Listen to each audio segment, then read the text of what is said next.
Was good, you guys? Thank each and every one of you for tuning in with us today.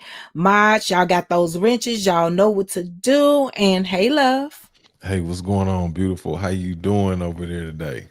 I am finding you. How you doing? I'm doing pretty good. I'm very excited about today. We got a special edition today, and I'm glad you let me do this on your show. I'm very glad that allowing me to do this because I was about to go crazy on what was it Friday night or Saturday night. Yeah, the verses. Yeah, Yeah. I was about to lose my mind because I had so much that I wanted to say um in regards to this verses. And I thought that and me and you've been talking about it all weekend. You had a lot to say about the verses. But first I want to shout out to everybody, because I know we got some OGs in here today. You know what I'm saying? I know everybody wasn't interested in the verses from the 99 to the 2000 because a lot of these people wasn't even around in 99 and 2000 and stuff like that. And you could tell by some of them people in the crowd not knowing what the hell was going on. But for everybody that's an OG, not a youngster in here that came from the 99 and 2000 and saw that shit and saw everything, we finna have a good time today. I want to give a fair shout out to the homie Duce XO. Woke to God, I see you. Tasha King, I see you. Bernadette Bell, I see you. Joe Townsend, what's up, homie? God before everything, what's going on? Baby 90660, what's up? What's up? Tiana West, I see you. Anthony Bolton, what's up, homie? Dana Scott, I see you. Nicole, I see you. Cool to lover, I see you. The whatever 1202, I see you. I see you. I see you. Everybody that's coming in, showing love. And look, today for show today, drop in that chat where you from, where you represent, because I want to hear what everybody got to say, but I want to know where you come from. I want to line that up with what you're saying in the chat in regards to this verses. Um, Go ahead, mama. Before we get into that, y'all have announcement. Snapback goes on pre-sale tomorrow. Mhm. It's finally here. Whew, it's been a while. Been a while, but it is here. Those shakes are 50% off. And shit, grab you some straight drop. The holidays is right here. And yeah, that's it. Once again, if you own a wrench, if you got a wrench, you know what to do. Yeah, I'm excited about Snapback going on sale. We're going on pre-sale tomorrow. I just got off the phone with our distributors, our labels and stuff like that have been uploaded. They started the labeling process today, so they should have them all spit out, packaged up, and ready for us to pick up by the end of this week. So I'm real excited about this. So be on the lookout for the Snapback stuff. It's dope. First of all, what was your initial what did you expect from this verses? That's what I want to start. What did you expect? What did you expect from the verses? Me or them? Everybody. You in particular. Well, I expected exactly to happen what happened. Listen, but me, I wanted to come out. Listen, that the way they did those songs was perfect. But me, I wanted to come out guns blazing. Fuck the mother niggas because I'm down for my niggas. Yeah, you What? That's did. how. And I wanted I wanted NoLimit to run through the crowd and hop up on stage. I wanted all of that. I wanted the theatrics. I wanted all that shit. I wanted it all. But despite what I wanted, they did amazing. I love, listen, let me just say this. No Limit look damn good. They look healthy. They look like grandparents. Mia X, baby, chef kiss. Like, well, I gotta give it to Juvie too, because Juvie look damn good up there. But No Limit as a whole, look so good. I was so proud. I don't think y'all understand. My first tattoo was True. True was my first tattoo. I had a tattoo down my arm. I was a kid. That was my first tattoo. Yeah, I'm gonna tell you. I've been saying that I think a lot of people is saying this is what gets me. A lot of people today on Monday, okay, they saying like, well, Cash Money was going to, a lot of these motherfuckers, especially a lot of these youngins, y'all was saying that, and it's some of y'all that's actually in my comment section on my Instagram video, because I posted my prom picture, and I was like, I had I had my derby on, I had my last Don get up on, you know what I'm saying? And I said, it was haters in the comment section talking about Cash Money gonna smoke them. Now on Monday, and this is what happens. This is the same shit that be happening in boxing, happening in football, especially with niggas. Niggas don't like to take L's, so they change sides when they wake up on Monday. It was a lot of people out here that swore to God there was no possible way that Cash Money was gonna be able to keep up with NoLimit. It was so many people out there. But now when I wake up on Monday, everybody knew that NoLimit was gonna get it. Everybody knew that NoLimit was gonna destroy Cash Money and all this stuff. It never ceases to amaze me with Negroes. It never does, because it was so that right there really grinding my gears. Because I'm gonna tell y'all something. On Friday, it was more people saying that NoLimit was gonna get smashed by Cash Money. I'm sorry. What do you think the difference? What do you think the difference was in that? Well, before we even get there, I got a question. We're gonna start with the opening round. The first song, okay, when they came in, the first song in round one in that verses was Cash Money had Juvenile come out to 400 Degrees, and the first No Limit song was No Limit Soldiers. What did you think about that come out, and who you think won that round with the come out, and what tone did you get when that jumped off? Um, okay, so to come out with the 400 Degrees, Juvie stood alone. Mhm, mhm. No Limit Soldiers let you know we a click. We here. They didn't. Juvie came out by itself, you know what I'm saying, to perform or whatever, to perform. When No Limit Soldiers came, when No Limit came out, they came out as an army. Set the tone. We here all night in your face, baby. You can't back me up. We gonna do this shit collectively. And that's what they did. They didn't come to play exactly. So you think that song, I mean the first round was pretty much indicative of the night, like It was. okay. The night Juvie did his shit. Juvie looked good. I'm pretty sure he smelled good up there. He held his own. I listen. I have understand this. I felt like this was dope. Is collectively dope for the culture. You know what I'm saying? For the culture, this was everything to me. To me, can't speak for everybody else. To me, Juvie did his shit. Can't take it away. BG did his shit with what he had. You know what I'm saying? Birdman, you already know that. I'm not gonna get up and disrespect the man, but he could go on. You know, but you got Juvie, BG, Birdman. Mannie is over there. Lil Wayne wasn't there. Turk wasn't there. They all play a few songs. You got to understand with all the legal stuff. She froze up. Dude, she freeze up. Okay, I With all think the we're gonna legal get it stuff and back now. everything going, yeah, with No, all you the had legal, froze up. yeah, that's internet. With all the legal stuff and everything that's going on, Lil Wayne couldn't. Well, I don't want to say he couldn't beat it, but them songs and everything do not go with that. So this is before this battle right here was before the Lil Wayne, Drake, Nicki era. This is Juvie, Baby, Wayne, Turk, and BG. That's it. That's it. And all of them weren't even there. Yeah, and I want to touch on that a little bit, because one of the things that I do want to talk about, and we don't have to go too far on it. First, I'll shout out to my brother Nathaniel in the building. Salute to you.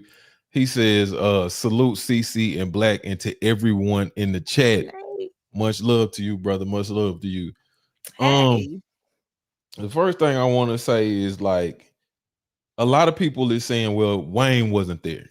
You know what I mean? And I said this a long time ago. I said that it was going to be a disconnect because Wayne's run, the crowd is completely different from Wayne's run in the Cash Money Millionaires run. The Cash Money Millionaires, that's a whole different era, and that's the era that was going to provide the best verses for NoLimit, and that's who showed up, and they was really allowed to do that without Lil Wayne, because the standout Cash Money Millionaire was not Lil Wayne, it was Juvenile. It was Juvie. It was Juvenile. And I'm gonna say this, and then if you want to get into tick for tack, a lot of people saying, well, if Wayne was there, then Wayne would have did this. And Wayne, my response to them, well, nigga, what if Mystikal was there?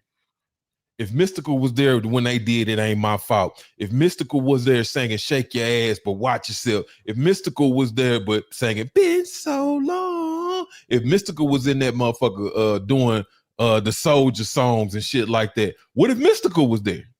And then we talking about on the stage presence of those two people, the stage presence of Wayne or the stage presence of Mystikal in his aura. And it ain't no competition. So I think it was a. Now I'm not saying that Mystikal is better than Wayne as far as rapping and shit like that. But if you talking about being up on the stage and being in that atmosphere, in that environment, I don't think that it's even fucking close. I don't think that it's even close when it comes to the stage presence of Wayne and the stage presence of Mystikal, as well as the catalog. The 400 Degrees song, I love that song. I don't know if Juvenile, they should have came out with that though. I mean, I know that's what the night looked like, but I don't know if that. I think them coming out to that was actually an admission that. I think them coming out. Hold on, I'm sorry. An admission that I think that them coming out to that was an admission that they didn't really have what it was gonna take to be able to handle NoLimit. You know what I'm saying? Because P could have came out with he literally could have came out with 30 soldier songs and electrified the crowd. You know what I'm saying?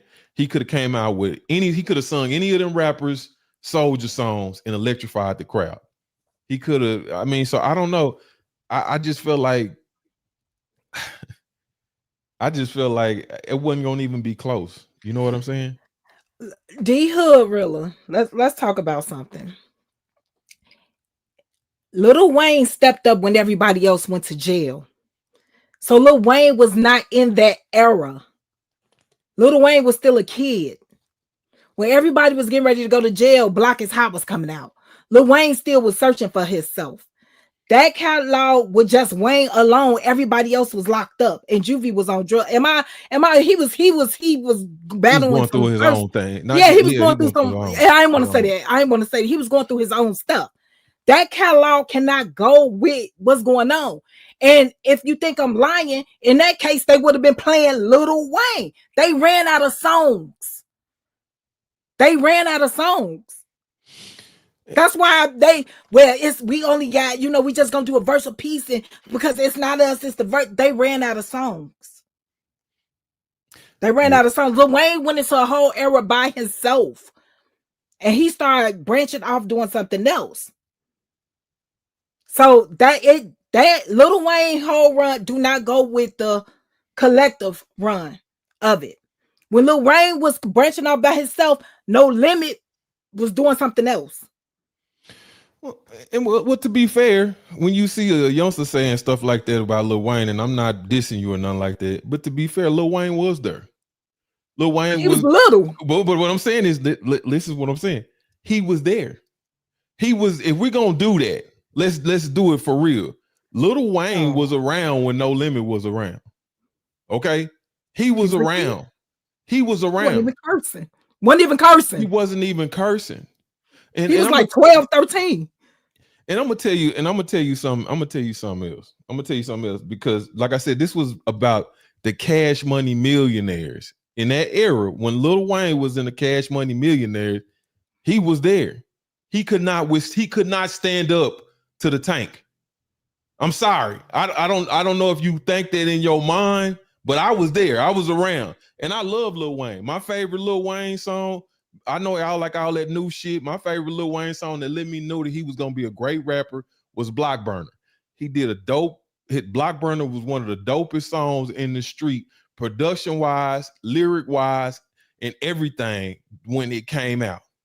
But I'm going to tell you this. Lil Wayne was around when the Tank was around. He could not stand up to them. Period. We don't have to pretend like, of course he evolved and became a great rapper and all that stuff. That's dope. But that's a whole nother era. The era that was on that stage that night, like I said, if Mystikal was there, it would have been a whole nother thing. And I'm just being honest with you. If we talking about being on the stage and them rapping back and forth, doing song for song, because they only got 20 songs. They going 20 songs. You got Shake Your Ass. You got all them Mystikal songs. Mystikal got a lot. He have a hellified deep catalog with NoLimit. All them Mystikal songs, the energy of them songs, and not to mention Mystikal's records were commercial, and this is where it got kind of sketchy for me. And I ain't gonna say sketchy. This is where I think the difference was in that situation.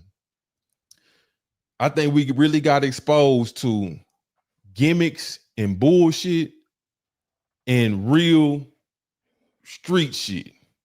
What I mean by that, I don't mean that in like a gangsterish way, but I'm gonna say this: when your records come from the streets, they have more of an impact on people. When I was listening to Bling Bling and Back That Ass Up and Get Your Roll On and shit like that in 2025, that shit wasn't hitting me the same as it was in 2000, 2099 and shit like that. It wasn't hitting me. About it, that shit still hit like that to me.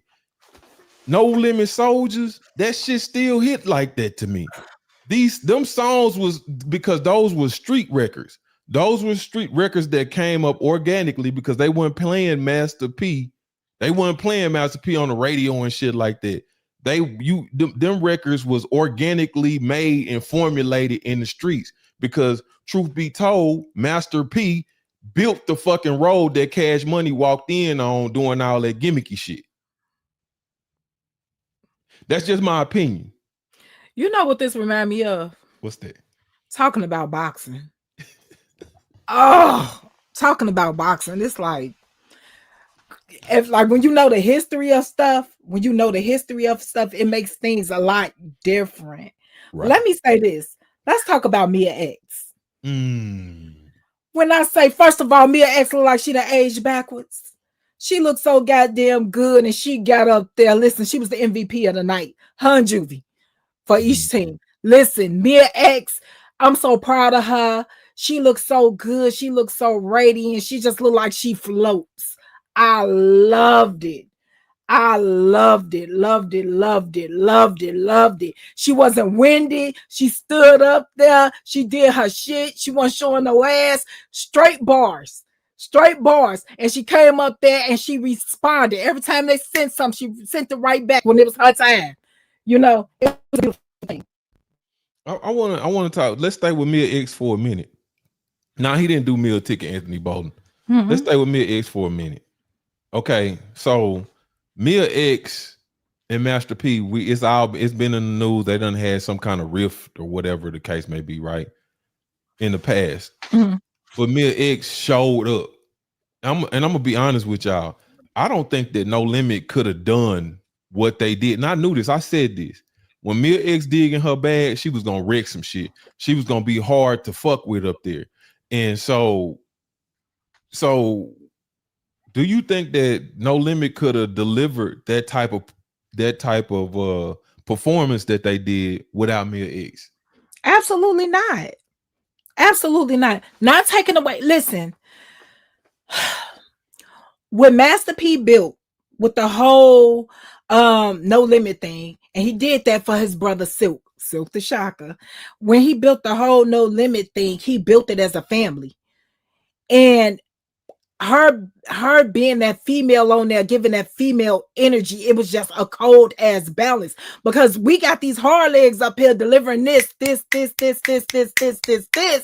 then you got that hard feminine shit coming in. You know what I'm saying? These bars are hard, but I'm letting you know this clit is lickable.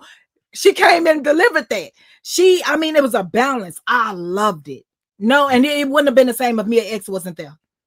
And I love the fact that she stay out the drama. Like whatever she have going on, whatever's behind the scenes, she leave that shit there. And she handle business like a real woman. And she going on about her shit. She not playing on the internet. She not going back and forth. None of that shit. She keep it solid. She keep it thorough. And she do her shit. She sounds great. Yeah. I mean, she got that shit. Mia X got that shit cracking. I mean, I know. I mean, I asked you that question, but I know for a fact they couldn't have delivered that type of performance. But I knew that going into the thing, I knew it was gonna be very hard for CashMoney. Even if Wayne would have been there and Mystikal wasn't there, it would have been hard for them to combat Mia X because the way she sounded up there, she sounded harder than all them niggas. When she would get on the mic, her shit commanded more respect than all them niggas on that stage. I'm dead ass serious. I'm not saying that just because it's just like the femininity or no shit. Like, you know, you can hear the girls rapping and shit like a Lil Kim or some shit like that. Mia X shit command the respect of like a fucking general. And I was like, damn. And it was just and it was nothing that they could do with her. And then she came to fuck it up. She came to fuck it up because when Juvenile was doing that freestyle at the end of a slow motion and shit like that, you know, talking about his dick and shit like that, me it got right back behind his eyes, said, all niggas live for pussy, die for pussy, steal for pussy, kill for pussy. She shut all that bullshit down. Shut it all down. I said, come on, Mia. She wouldn't let, it was like a good boxing match. She wasn't gonna let them get no bullshit off. She wasn't gonna let them get it off. And I was like, damn. My thing was with the whole thing, CashMoney is great. Mm-hmm. But NoLimit showed up to say, nigga, we great too. We great too. We great too. Like y'all great. Can't take nothing. You cannot listen. What CashMoney have, you cannot take that away. You cannot take away who Juvie is. You cannot take away who BG is. You cannot take away who Turkey is. You cannot take away whatever they got going on. That's what they got going on. You cannot take away who Baby is. You cannot take away who Mannie is. And you cannot take away who Wayne is. Cannot take you away. They all made an impact on hip hop culture. It is what it is. But all that came from NoLimit. The road that was paved came from NoLimit. Who did that million out the trunk? P.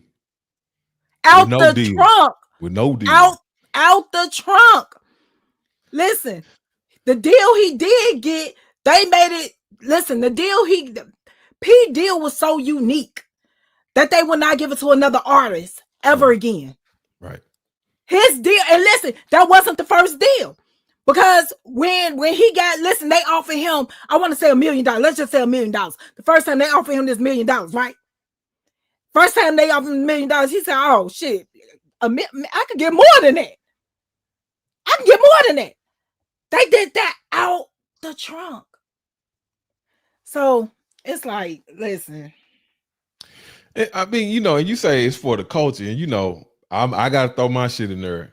It was a couple of inaccuracies that Birdman said up on that stage that sent my motherfucking pressure through the roof. Talking about he the first nigga to put diamonds in his mouth. That's bullshit. The first nigga to ever rock diamonds in his mouth is from motherfucking Texas. And talking about he started this stunning shit and all that shit. Listen, man. Listen, you put that shit on a worldwide map, nigga. But don't do that. Don't do that shit. He did his shit. Birdman was a very iconic figure. You know what I'm saying? Very iconic figure. But all that nigga, you put diamonds in your mouth first, that's bullshit, nigga. That's some bullshit. The first nigga to rock ice in his mouth was from Texas. Truth be told, and I'm gonna tell y'all something else. I'm gonna tell y'all some more shit because I'm gonna say this. Truth be told, when you see that Bling Bling video, the first niggas that was in first rapper niggas that was hopping out of helicopters and shit like that was from Texas. It was C-Note and the Botany Boys. It was Lil Flip, Big Homies. Them niggas did that shit first with real dope money. They did that shit with real dope money, and they knew Birdman. They knew Birdman because they used to meet up at motherfucking Southwest Wholesale where they were selling independence out of independent records, getting independent records distributed out of Houston. So the big shots, the Botany Boys, was the first niggas that was jumping out of helicopters. Lil Flip, Big Homeboys. And the first nigga to rock platinum on his teeth was Lil Flip. Platinum and diamonds. So nigga, we ain't gonna rewrite history. When you was and not saying that Birdman with no big time nigga and shit like that, you know what I'm saying? And all that shit, he was a big time drug dealer and all that shit in New Orleans, but all that shit he say he started, that's bullshit. Nigga, you was a spinoff. You was a spinoff with that record shit, with that rap shit. You was a spinoff with all that stunning shit. All that shit is spinoff shit. You know what I'm saying? That's all I got to say. That's all I got to say. But I did enjoy Birdman in his era. I thought he was a dope. I think he's a dope piece in Southern hip hop. I think he was, when he got that deal, he took that deal to the next level, and he shined. And CashMoney had a phenomenal run, and I was there for the whole thing from start to finish. I'm talking about even before some of you niggas was even born. Before Juvenile got to CashMoney, nigga, I was fucking with CashMoney. I was listening to UNLV Drag 'Em Through the River when that shit was a new song. We was playing that shit at parties here when Yellow Boy was alive. So I've been fucking with CashMoney for a long, long time. I was fucking with Soulja Slim when his name was Magnolia Slim. You know what I'm saying? I liked that shit back in the day. I was listening to bounce music. I'm from motherfucking Texas. New Orleans is our Louisiana is our neighbors. So I've been getting on that shit been listening to that shit for a long time. And I know a whole lot of history about all these niggas. And I was in them streets in real life. So I saw some of these niggas. So I'm just telling you. You know what I'm saying? Before you get up in this motherfucker showing your Pokemon draws and shit, nigga. Before you get up here and start showing your Pokemon draws and shit, I know a little bit about this shit. You know what I'm saying? I know a little bit about this shit. What you say? They don't know your history, baby. They don't know your history. They don't know the history. I'm just saying they don't know the history. They just think you sound like this. They don't know it. So let me ask you this, baby. Let me ask you this. Which song? That was Tamar. Now, what song? No, not you. I'm sorry, baby. Reese, that was Tamar up there. Yeah, that was Tamar out there. What song got the single biggest crowd reaction? I can.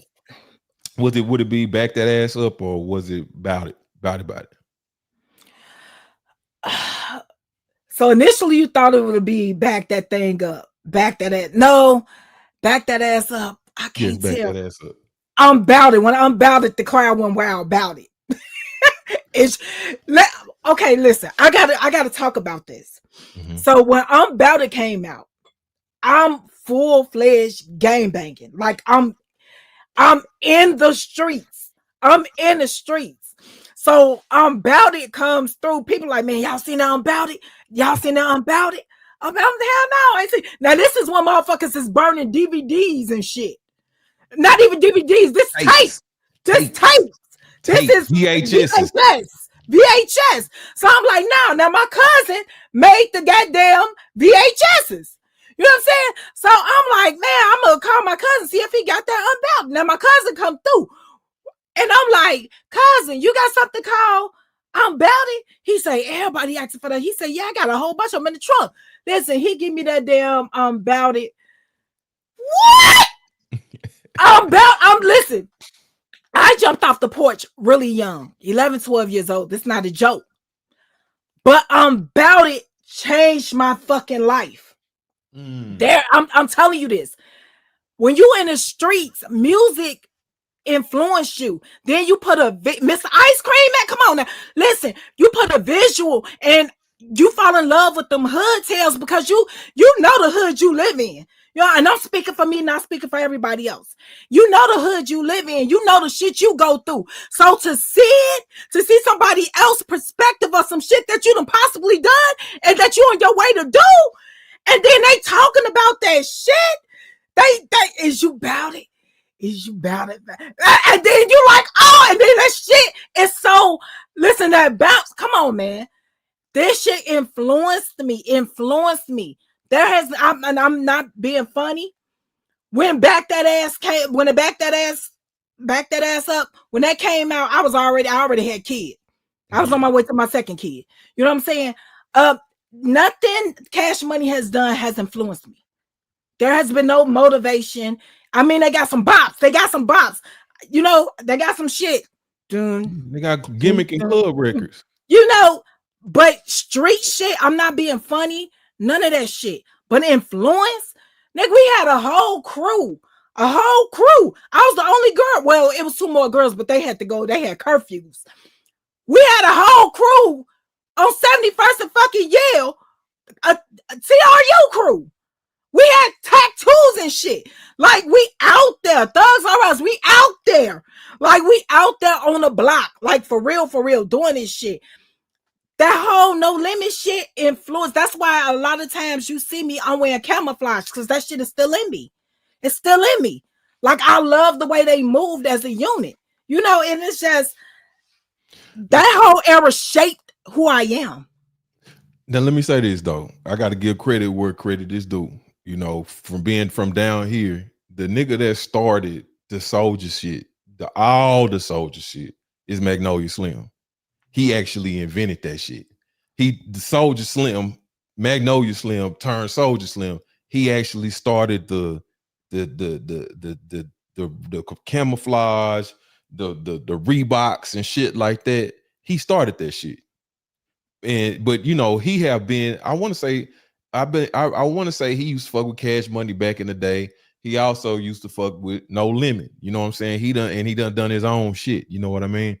So, you know, Soldier Slim, he really get left out of the conversation a lot because MasterP, he learned the business. He learned how to like capitalize and turn and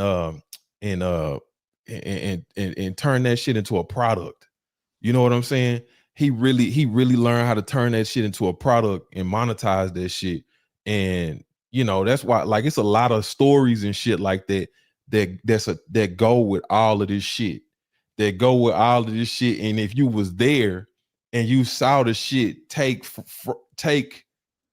shape and go into what it was, you know, like I said, you know, I mean, I'm gonna tell you, it's like watching Juvenile and them grow. Like I said, like I had the Hot Boys album.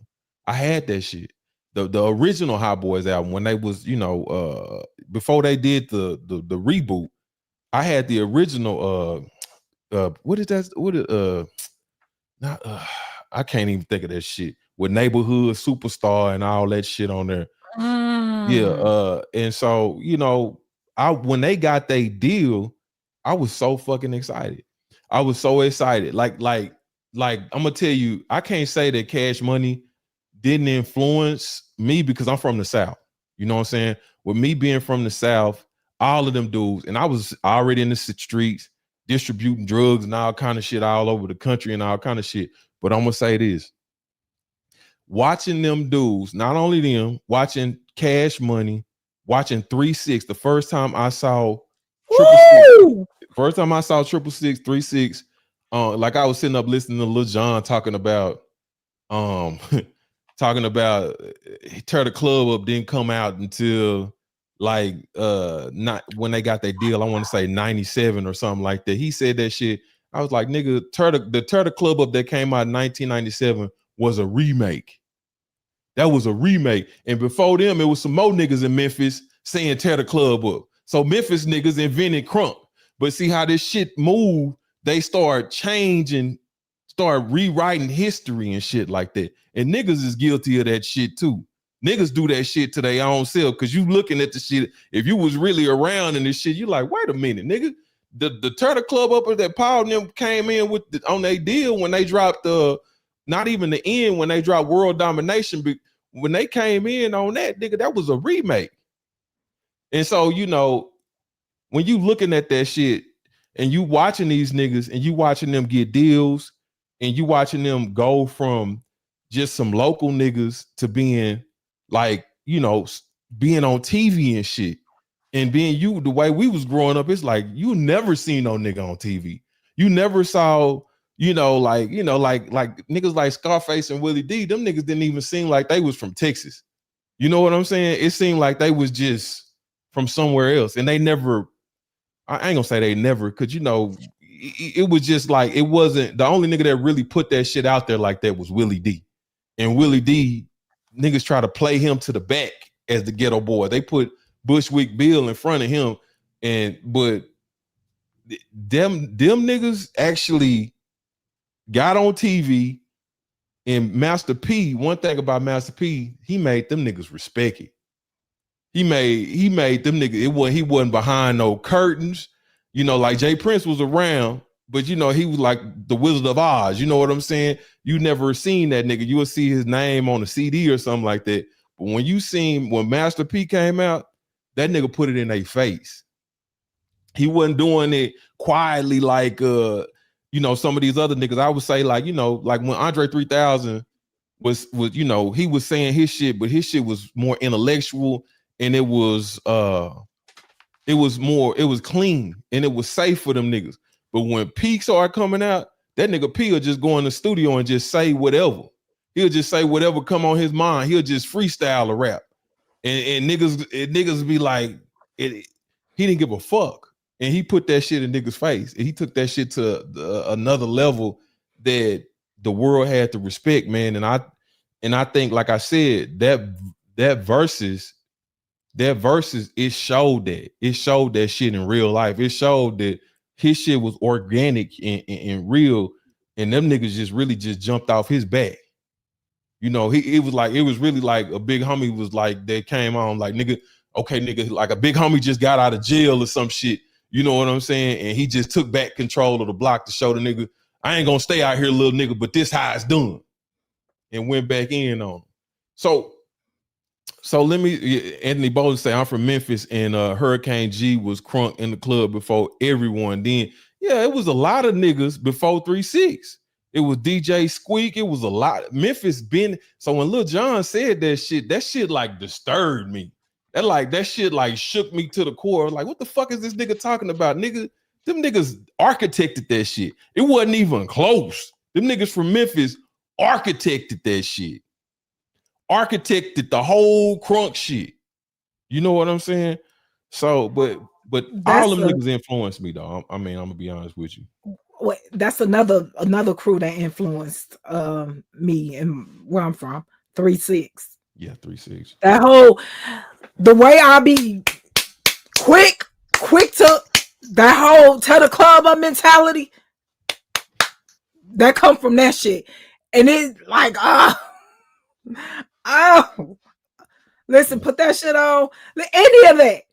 I'm talking about on the making me relive my childhood. Yeah, it stayed on me. Yeah, I mean, do you hear the realist say I wanted to see 3-6 versus Lil Jon instead of Bone Thug? That, I mean, it wouldn't have been fair to 3-6 because this is what I'm saying. Like, this is what I'm saying. A lot of niggas wasn't up on 3-6. It's like with the NoLimit shit. It was like people in the crowd. It was a lot of them niggas out there that didn't even know what the fuck was going on. They just really just showed up to see Wayne and shit. You know what I'm saying? But they ain't know what the fuck. They ain't know what the fuck was going on, and that's what I was kind of disappointed in. I was kind of disappointed that they didn't do better with the crowd and shit. but everybody thought they was gonna go. It was gonna be like a Lil Wayne concert and shit like that, and that just wasn't what it was. And I didn't even want it to be. I didn't. You know.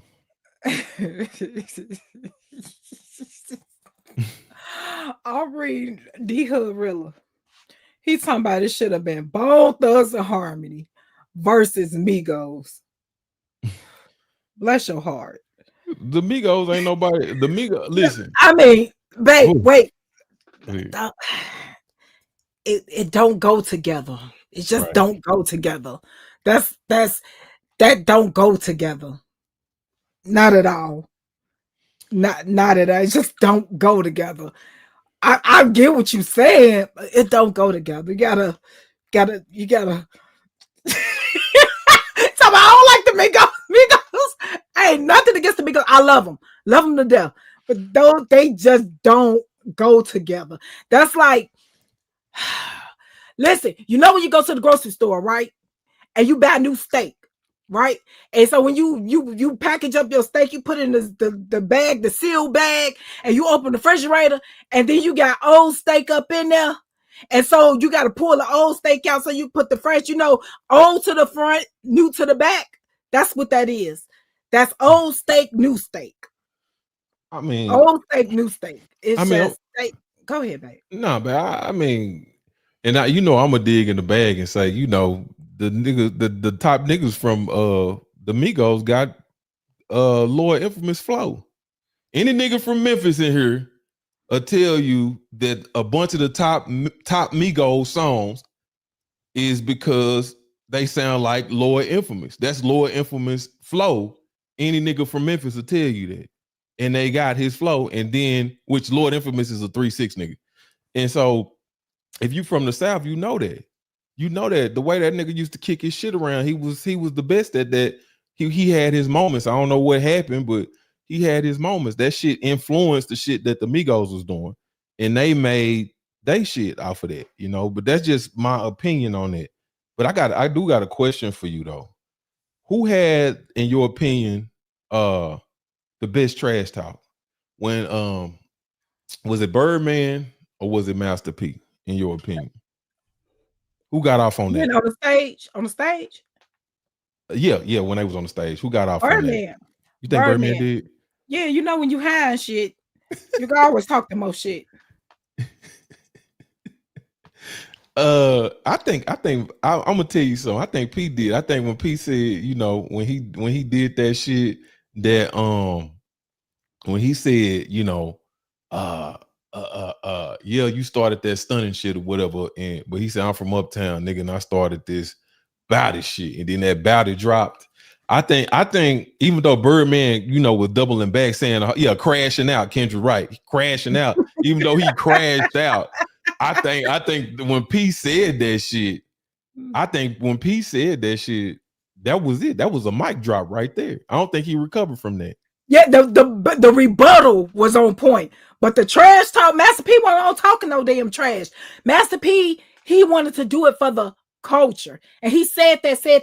He set the tone. He went over there, dapped everybody up, was showing love and everything. Birdman wants to get on some, and it's like, what? So he started the shit. The rebuttal game was, the one-liners was great, but Birdman started the trash talk. Here's the thing. P was very humble with his approach, with everything. You know what I'm saying? He didn't say, oh yeah, but English, he didn't do that. He was very humble with it. Birdman just wants to come in there and steal everything. And it's like, go the fuck ahead. And it pissed me off to the point. Did y'all see Mannie steal the goddamn microphone from him? Was that Mannie Fresh that snatched the microphone? That was Mannie. Okay. See, that's what you need. You need somebody around you snatch the goddamn microphone. Black be snatching the microphone from me. You know what I'm saying? You need somebody to snatch the damn microphone after goddamn. Yes, he did. He took the microphone out of his hand the first time. I didn't know it was Mannie Fresh, but yeah, he did. Yeah, he did. It was man. He snatched the microphone out of his hand. Yeah, I mean, of course. Listen. The CashMoney, NoLimit shit is tied to some street shit. You know what I'm saying? It's some street shit that's tied in there, and Birdman ain't let that shit go. He can't let that shit go. He can't. It's still in him when he talk. Everybody could see it's still some kind of animosity towards Peter. But P, you know, like I said, if you ask me, P had the big homie card right there. He all night he was big homie. P was big homie. You know what I'm saying? And I'm gonna say this. And if you want to know who big homie was, shit, who Snoop show up for? Who so I mean, Birdman couldn't get no niggas that used to fuck with him to come back and do nothing. You know, a cameo or something like that. Snoop came, he put a motherfucking NoLimit soldier chain on, and I'm gonna tell you something. Normally they'll have Snoop rapping, he'll rap C Murder part on that song, which I want to get to that song individually, but he rapped his verse. Man, if it would have been in Louisiana, I don't think it would have. I think that bitch would have flipped out. I think it would have been off the chain. That was another thing with the venue, but I'm gonna say the way Snoop came through and showed, man, and I love that that attitude by Snoop that I can coach and I can be coached. I love that shit on him, man. I love that, and I wish him nothing but the best for his shit, because that shit was, it was a lot of shit going on with that. You know what I'm saying? Let me see. Let me see here. I want to get to you. Let me ask you this, but who is your this? I thought this was a good question. We'll get back to the verses, but who is your top 5 female rappers? From Chicago, Nuisance. Nuisance is a From dog. Psychodrama? Psychodrama, Nuisance. Yeah, she was dope. She's Nuisance. I'm always gonna go with the originals. Look him. Look him. I'm even gonna throw Foxy up in there. I love Foxy Lil Flow. Mia X and LeChat. People be sleep on LeChat. Yeah, they sleep on Chat. Yeah. I mean, off the muscle, I'm probably gonna say Mia X, of course. After Mia X, I'm gonna say Gangsta Boo. I'm gonna say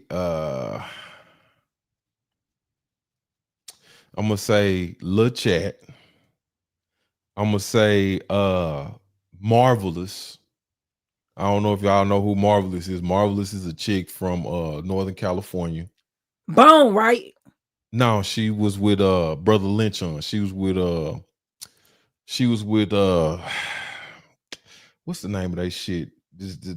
I can't remember. Black Market. She was with the Okay.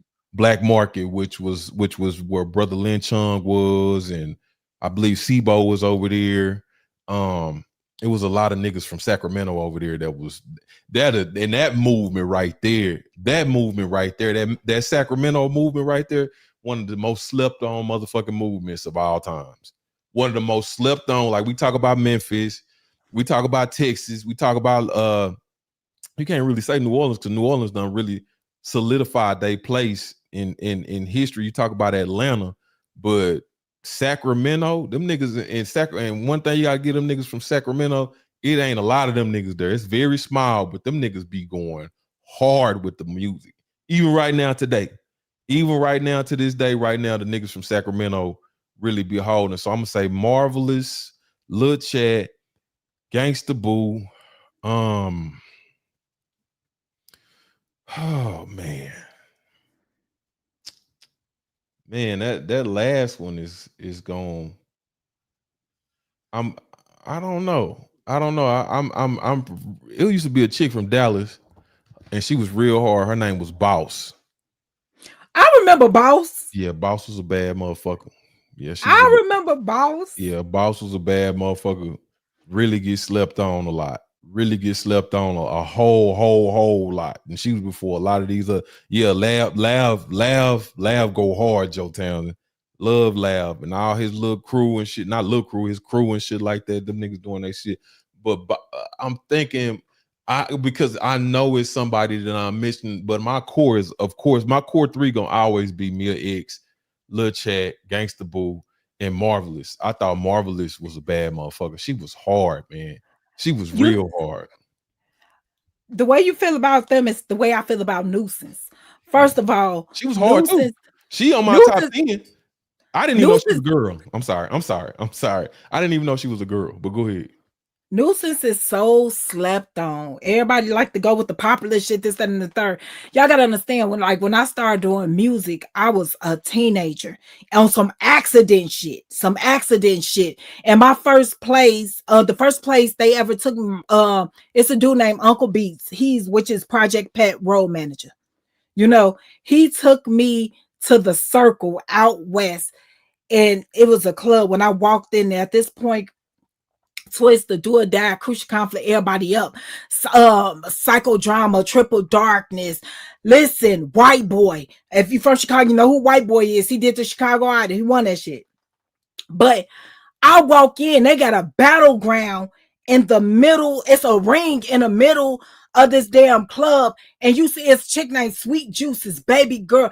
All this. Listen, fuck the commercial stuff. I'm talking about dig in. Ain't no makeup, ain't showing no ass. Battleground in there. Crazy. And when I heard Nuisance, it just did something to me. Once again, that shit right there is seeing stuff like it that influenced me. One of the brothers said he thought the boss was from Detroit. I think she moved up to Detroit. If I ain't mistaken, boss was she either moved to Dallas from Detroit or she moved from Dallas to Detroit. I'm not 1,000% sure on that. It's either one or the other. You know what I'm saying? And what you just said was that's what really that's as far as female MCs. I done seen too many chicks out here that, like you say, can dig, can fuck a motherfucker up, like lyrically destroy, like that shit I'm talking about with Mia X, the shit I said earlier. How Mia X got on that stage, right? Mia X got on the fucking stage, and her voice, she outshined all the niggas. It commanded more respect than all the niggas. I'm sorry if you don't agree, but when she got up on that stage, every fucking rhyme that she dropped, her voice commanded more respect than the niggas. It was the same thing with Gangsta Boo. When Gangsta Boo would get on the motherfucking mic and she would rap, her voice over all them niggas and shit like that. If you like what is it's a song with Gangsta Boo and Skinny Pimp. I don't know if you niggas know who Kingpin Skinny Pimp is from North Memphis. Kingpin Skinny Pimp and I want to say Lord Infamous is on that song, but it's you ain't know. You nigga, you ain't know. We riding clean lax and we blowing hella dope. Nigga, I think there's Project Pat on the hook, but man, when Gangsta Boo used to get on them tracks and when she started flowing, that shit was like a verbal assault.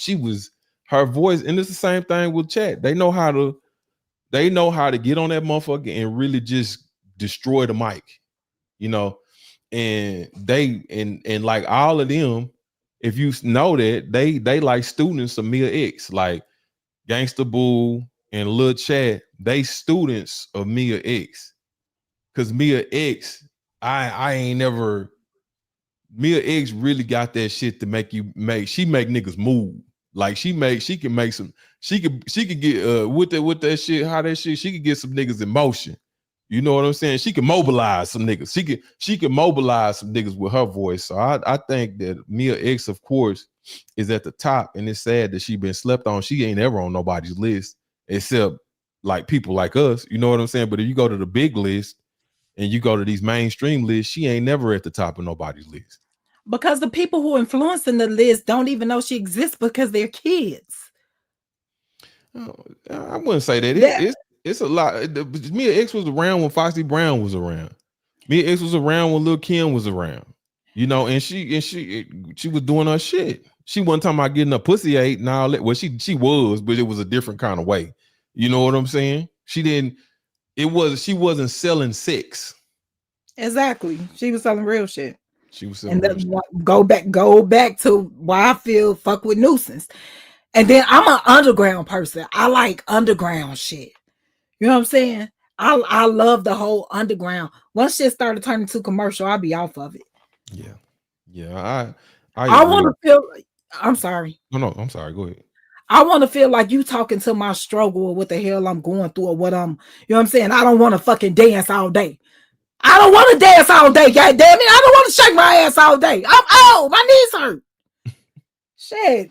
I mean, and I want to ask you that, like, because when we was growing up and shit like that, they had the Lil Kims and all that shit. You like, what was it like the first time? Because you was like a real little thug girl, didn't want to comb your hair and outside selling drugs and shooting people and shit like that and getting shot and all kind of shit you was doing out there. So what was it like when you first? Because I always wondered this, because I always wondered what a girl that was like them with the niggas on the block and shit like that. What was your reaction to hearing like a Mia X, a Gangsta Boo, or Nuisance? Like I said, I didn't even know Nuisance was a girl. At first, the first time I heard Psychodrama, I was like, them niggas going hard. Them niggas going hard. Like, I didn't know she was a girl. You know what I'm saying? But what was your reaction? Like, cause I know the first time I heard like some real hard shit. Like, I'm gonna tell you, like the first time I heard Slim Thug, that it was like that nigga was talking to me. I was like, this nigga is it. I wanted to get all this shit. I went and got, I represent this, and everything that nigga dropped, I had it. What was your reaction to that type of shit? That was my move music. Y'all gotta understand the man frame I was in, everything was move music. So I needed move music. You know what I'm saying? One of the songs, look up What the Fuck You Thought. What the fuck you thought? I needed move music. I was always on go. And y'all gotta understand, I'm carrying a pistol on me. I'm on the block. Hand over. I'm out there. So it's like I'm looking at the cars. I'm handling business in the street. All that was my move music. That I wasn't thinking of. Yeah, that was my soundtrack. Those was my theme songs. If I had to walk into a club, I wanted something from that. Like that's how I was living my life. I fantasized about being this big ass drug dealer. But when I see I'm about it, I understand shit gets shaky. Shit was getting shaky. You know what I'm saying? Because you read the books and shit, and this is some shit. You read the books, motherfuckers, fantasy, listen. They talk about everybody who sell drugs. You're millionaires living in the hood. That's not the fucking no. Big extravagant dumbass houses, all the nigga, you working off packs. You're not getting no big ass extravagant houses. I got this room for your ass in the clubhouse. That's what I got. I live in an abandoned building where you gotta stick knives in the fucking door to hold the door up because it's off the fucking hinges. That's real. When I'm seeing about it, the little homeless pimp, you know what I'm saying? The motherfucker with the car, that Blue Star ointment. I know what Blue Star ointment is. I ain't had to use it, but you get that Blue Star ointment to get them crabs off your ass. I remember that. I remember my people going out there saying I'll be back, never returning. And his bitch told him, don't go. I remember that. That shit resonated with me. You know, it's like, come on now. Yeah. Come on. Yeah, that was Dolphin Willie you talking about. Yeah. But I'm about it. I think that and a lot, because a lot of people was like, when I'm about it came out, I'm gonna tell you something. A lot of people thought like, oh, what them niggas, that's some bullshit. Because them niggas, they used to hype Williams and all this other shit they had out, all these niggas with these big budgets and cameras. MasterP really shot a motherfucking hood movie. And so a lot of people just thought it wasn't gonna do shit. It wasn't gonna do shit. And for a lot of people, it did just what you just explained. Let me say this. Let me go further with the whole influence thing. I've had 3 movies, 3 in theaters. I've had 3 movies, all them bitches sold out in theaters. Shot off a little handheld camera. But the motivation for that shit came from I'm About It. I did that shit because P did that shit. And it's like, man, that ain't shit. I could do that. I'll be trying to do it now, but Black won't let me. But I'll be trying to do that shit now. Like, man, we for the gorilla film. Black like, no, we're not. We're not gonna do it. So we got to do everything the proper way. But just doing some gorilla shit. I learned that. Listen, I don't even know if he could really check that shit. But I did my shit because I wanted to make a movie because P made a movie. Yeah. He had shit. I had his. Listen, I wanted motherfuckers to have my shit. My shit was on DVD and went on VHS, you know. But I did that shit. And I took that shit to the theaters. And it's nothing like standing in a theater or standing outside on the corner, for that matter of fact, in the car drive past, like, hey, man, I love that shit. The hood was talking about me like the hood was talking about P. Like, it's a feeling you never get back. You always gonna chase it, but you never get it back. You know what I'm saying? And it's like listen, the love that I gave P was the love I wanted to get back from the hood, if that makes sense. Yeah. Yeah. And I got it. And like let me talk. This ain't got shit to do with P. This talking about me. Yes, 3 movies in the theaters, and it's nothing like seeing people show up and looking at your movie on the marquee. My shit on the marquee. My shit premiering on a Friday and Saturday, and the whole fucking lobby is filled with people. People coming to see your shit. It's nothing like that. It's nothing like that. When the radio stations just pop up to do a live remote from your event. You know what I'm saying? And it's like these people you listen to, and for them to come out and show you love and give you that type of press, that's everything. You know, but I was influenced because I seen that shit from P.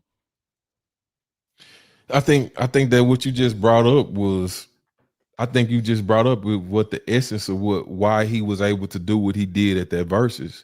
For us, our generation in the South and the Midwest, of course, and in some parts of the West Coast, Master P is the spirit of independence. He's a nigga that everybody was like, this nigga country, this nigga ain't shit, this shit is some bullshit, this some Bama, that nigga ain't gonna never be able to sell that shit. And that nigga went out the trunk and pushed this line, and he was a nigga that we all got to see do that shit. He was a nigga that all of us got to see do that shit, from niggas that was in the Bay that knew him from the Bay, and he was so connected with that shit. So it wasn't like LA niggas, it was like Bay niggas, and that's in the Bay, that spirit of independence is there. In the South, that spirit of independence is there. In the Midwest, that spirit of independence was there. That so niggas saw that shit and got motivated all over. Niggas start taking their money. I mean, I'm one of them. Niggas start taking their money, trying to build businesses, trying to build record companies, trying to build different little things and shit like that, trying to diversify their businesses and shit like that, and putting products and shit together, all that shit. And it was a whole legion of motherfuckers that was inspired by what Master P did. And like I see somebody talking about baller blocking in the chat. I'm gonna be real with you. If it wasn't no I'm About It, it probably wouldn't have been no baller blocking. Every little hood movie and shit like that came after I'm About It, it was niggas out here on the ground that had money and shit like that dreamed about doing movies, but they never had the confidence to do that shit. P did, like Cece said, she brought up the term guerrilla film. Nobody wanted to come out and look no certain kind of way and shit. I put my shit out. My shit got to be like a Hollywood production, cuz, you know, everybody got to be. That nigga took that shit and nigga said, we finna go to the movies. That's what he said. From the hood to the movies, from the hood to Hollywood. That nigga said that shit from the hood to Hollywood. Listen, Master P used to get up there and say, man, I did $1 million out the trunk. This is some real shit. I bought a CD burner, a burner. I bought a burner from the goddamn flea market, Cicero flea market, Pulaski flea market. And I was burning CDs. I was burning DVDs, burning them. And I was standing on the corner of, if you in Chicago, 75th and Vincennes, in front of the Currencies Exchange. The owner of the Currencies Exchange let me stand out there with a table with my books and with my goddamn movies. and I was flagging cars down. And every day I went out there with 100 goddamn copies, and I'm selling this shit. This is after. This is after I was standing on the corner selling DVDs and books like I was selling crack on the fucking corner on 75th and Verzuz in front of the damn in front of the currencies exchange. The dude who used to sell the purses and everything, he was in the inside. And so what he'll do, like people go up there because they get their checks sent to that currencies exchange. So when you go up there, like helping home and all of the 808 unions and all that, people go up in there to get their damn check or whatever, and they over there, you know, they trying to buy them a little bag and shit. So he tell them, he said, hey, she got movies and shit out there. Now, you know, once you get your purse and shit, you gonna buy you a little something. Soon as I see motherfuckers coming up out of there and they talking to the purse man, I already know I got one. My shit $5. It's $5. And I did this. I promise you I did this. I was also at the swap meet. I did this shit on Saturdays and Sundays as well. I was at the damn swap meet, 2 tables, one in the inside, one on the outside. The kids was at the one on the inside, and I was at the one on the outside. So if you don't get shit from the kids, but you're gonna get some from me, we had this shit going. Yeah. I mean, I think that might have been like the first time I was like, I could sell something.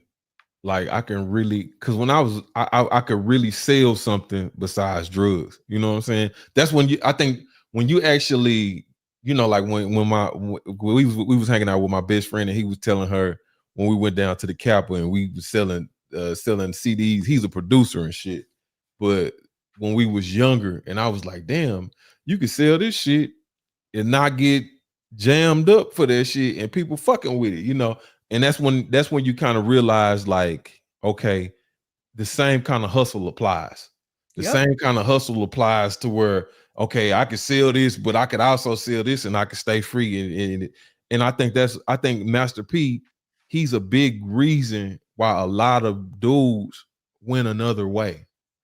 You know what I'm saying? A lot of dudes went another way, you know, and a lot of dudes was trying to escape that street life to get into a more corporate life, and it didn't work out for him.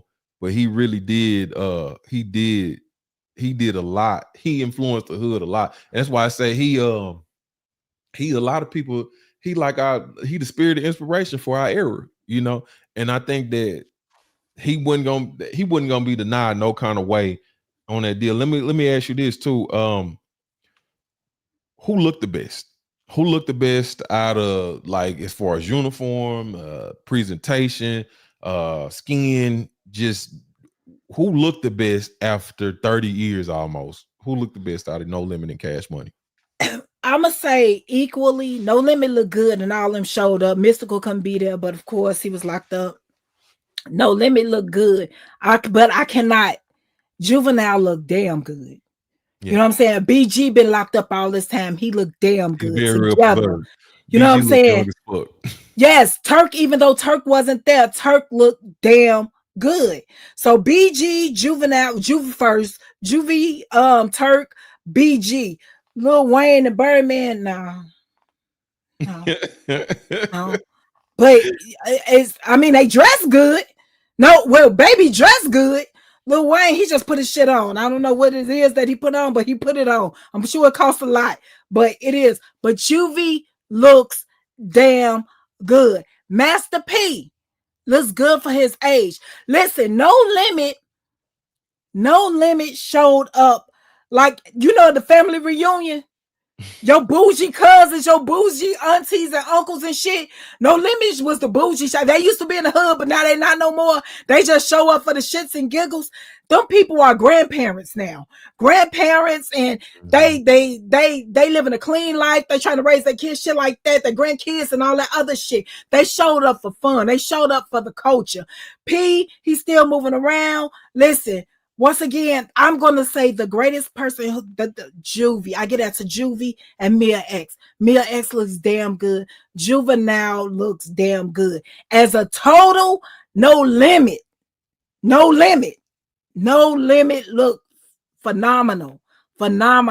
They aged really well, extremely well. What's his name? Big Boss, yeah. Put your damn shirt on, Big Boss. I didn't know that was you. I didn't know that was him. You know, but he let you know he ain't come to play. He ain't had an army fatigue jacket, but he had that TRU right there letting you know he came to represent. But I didn't know that was him. But goddamn it, I'm happy you here. You know, but yeah. No Limit as a whole, Juvie, you know what I mean. What was the nail in the coffin? I mean, first of all, who do you think won? Just a clear cut win. And what was the nail in the coffin when you knew they won? I think No Limit won. Mm-hmm. I think No Limit won.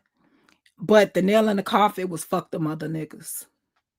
Yeah, I would say the exact same thing. We're down for my niggas. Let's always fuck them other niggas. Yeah, I agree. I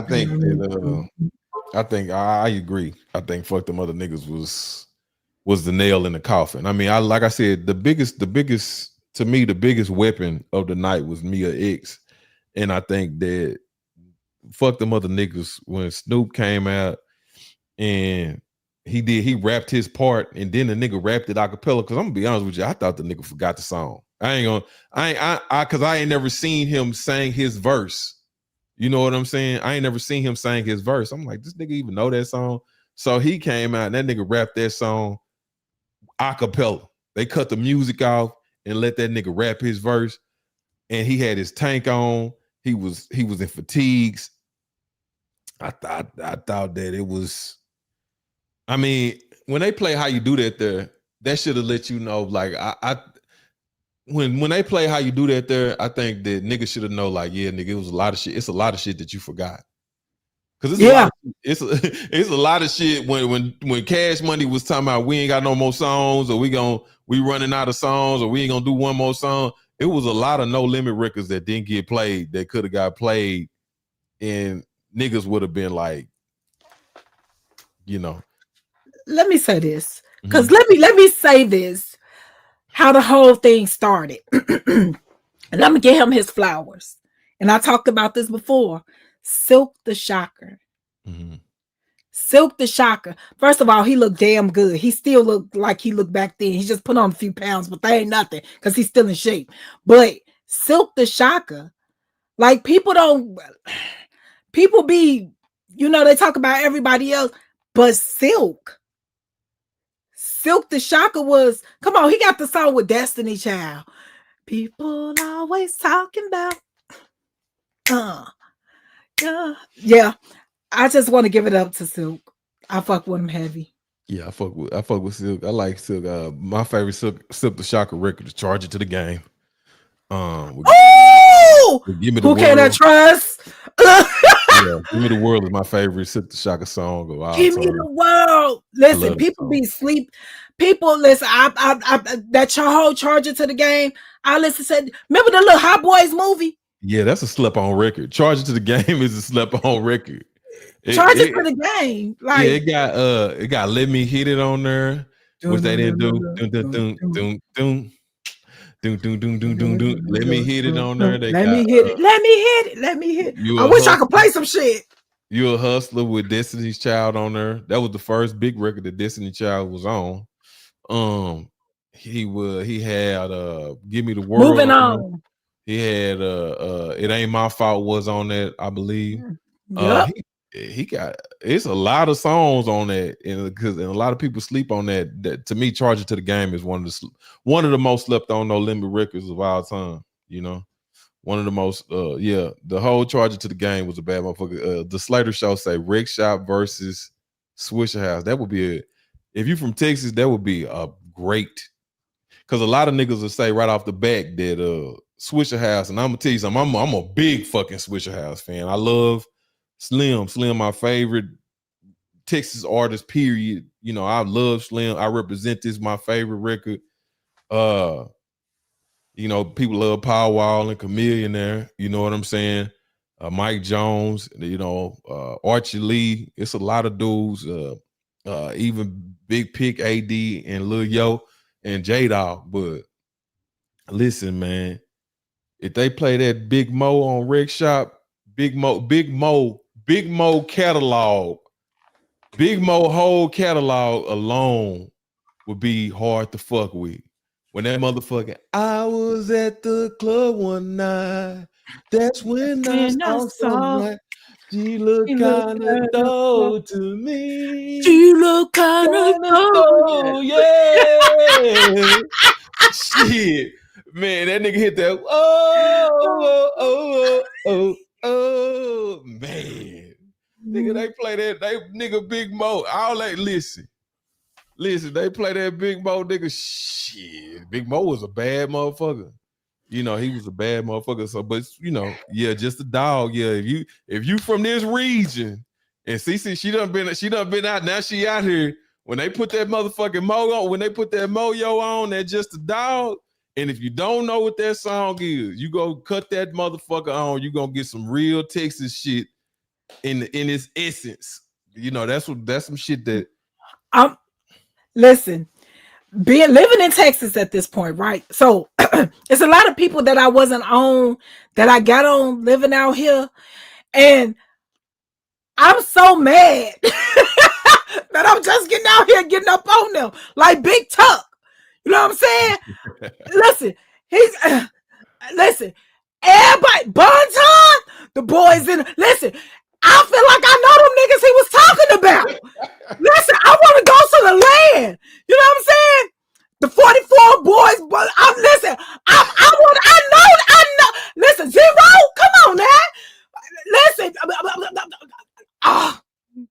I am so mad that I've missed this part, but now I be playing the shit out like it's brand new. Kiki, listen, but I'm in Dallas, so it's I love Kiki, but Tuck he right here, you know what I'm saying, and show love, and it's like, and I got my little do the South Side, gotta do my dance and shit.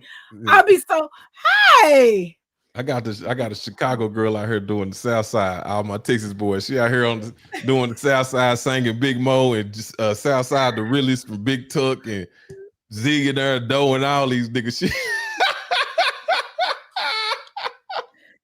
Oh shit, she out here singing Big Chief and shit. Chief, I fuck with them. Listen, Zero, my favorite song by Zero is Solid.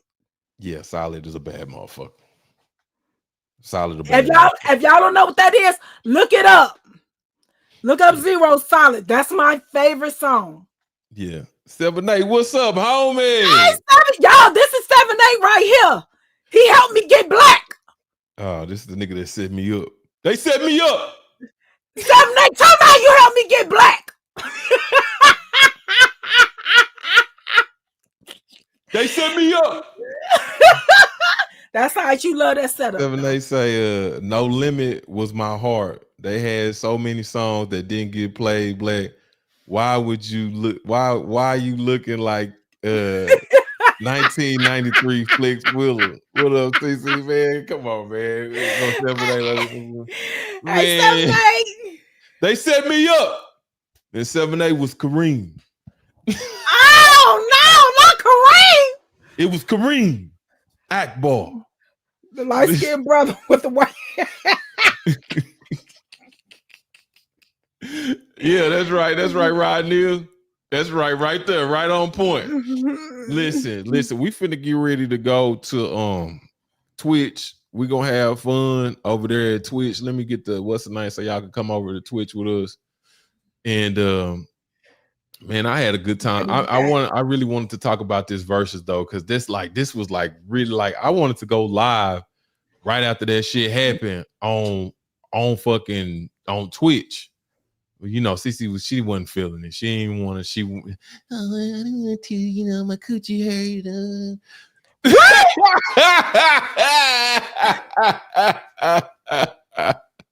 Oh, my pussy. No, I would. Nathaniel, the movies that I made, they out there, but I'm not telling you what they are. Yet I'll tell you at a later day.